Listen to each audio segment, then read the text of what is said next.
What's up, guys? This is your 24.3 breakdown. So 24.3 got released today in a 15-minute window. 5 rounds, 10 thrusters, 95-65, 10 chest to bar, rest 1 minute. 5 rounds, 7 thrusters, 135-95, 7 bar muscle ups.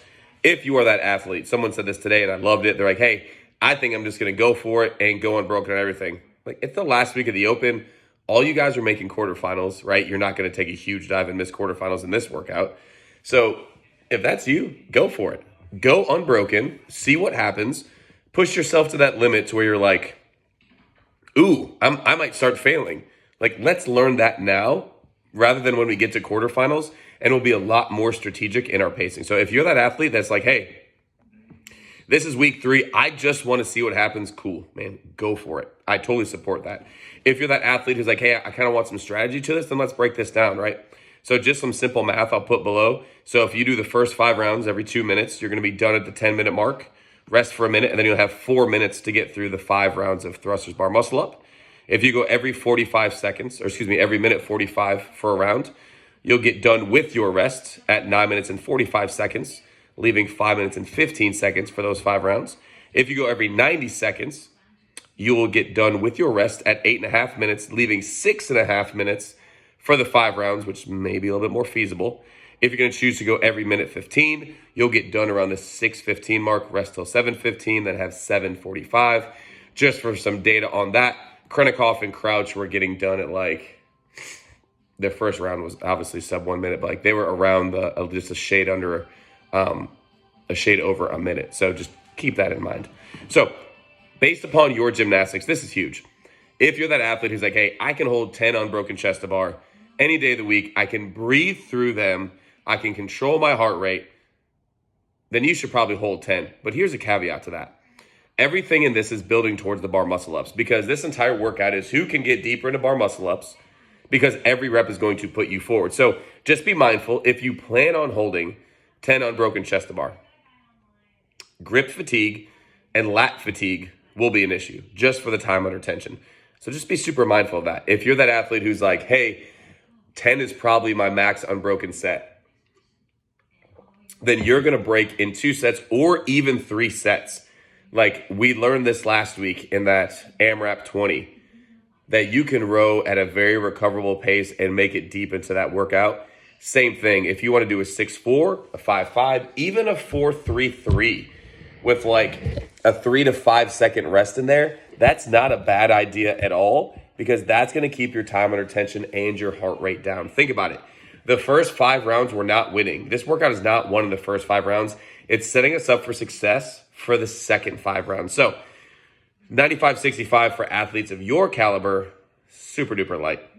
Again, just ask yourself, what can I maintain? And so for the first 10 thrusters at that lighter weight, I would just control my rep cadence, meaning I'm breathing intentionally at the top, I'm pulling the barbell down, I'm exhaling as I come out of the bottom, I'm being very controlled in my rep. I'm not doing this crazy pull down, go.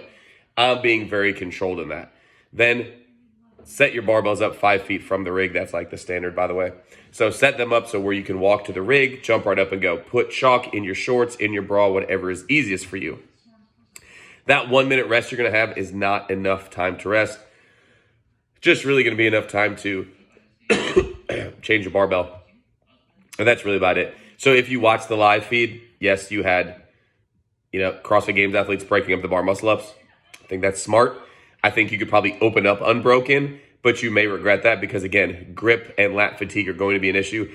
At the 135-95 barbell, again, that's not super heavy for you guys. You could go unbroken, but just be mindful. Everything that matters here is getting deeper in the bar muscle. So if you're going to be that athlete who chooses to go unbroken on the 135-95, same premise as the 95-65. Breathe through the reps.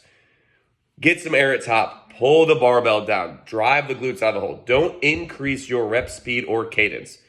Heart rate's going to go up. For the bar muscle ups, so some of you guys can be ripping off like 12 to 15 unbroken. Your lats are going to be smoked by the time you get there. Also, your 50 thrusters in, your hip flexors are going to be a little smoked out. So when your hip flexors are starting to lock down, you're going to have a harder time driving your hips to the bar. The caveat to that is your lats are already going to be fatigued from all the pulling. So they're taking away your hip flexor, aka your hip drive, and your lats as you're pulling. And so being smarter probably in that first round, hey, let me go 3-3-2, or excuse me, let me go 3-2-2, let me go 4-3, let me go 5-2. But what I want there is very controlled. Like, so an athlete for like myself, I'll go hit 5 unbroken, but I know I'm probably going to need like 20 seconds, maybe even 25 seconds to recover to get my larger self up over that bar. So if you rip off 5 unbroken, but you need 30 seconds to recover, it's probably not the best versus, hey, if I can rip off 3, rest for 15 seconds, rip off 2, that may be your best bet. Again, this whole workout is predicated on how deep you can get into the bar muscle ups. Some of you guys are chicken wing friendly on bar muscle ups. Just know your hips are going to be gone. Your grip and lats are going to be gone. Even greater opportunity for you to stay as patient as you can in the pull, driving that bar down to your hips, aggressively setting up. Watch your transitions. If you break up that barbell at 135.95, that may save your bar muscle ups. Just throwing it out there. Last week of the Open, all of you guys are going to quarterfinals. So this is not going to affect any of you. For my people who are teams, some of you guys are right on the cusp. Some of you guys are going to have to repeat this. Just be super duper mindful. How you recover and how you cool down is key. Warming up, you need to be doing a lot of lat activation, lat stretching, midline, glutes, getting your kip warmed up because you're going to be doing a lot of arc and bracing. Couch stretch, pigeon stretch. Get your hip flexors warmed up. World's greatest stretch, reverse lunges. Do what you need to get your hip flexors warmed up in that. If you're going to repeat it, try to at least have 2 days from where you repeat it. Also, too, just super duper reminder, control your barbell. If you're going to drop your barbell, it's going to run on you, and that's just going to make it harder to get back to your barbell. So control your barbell on the way down.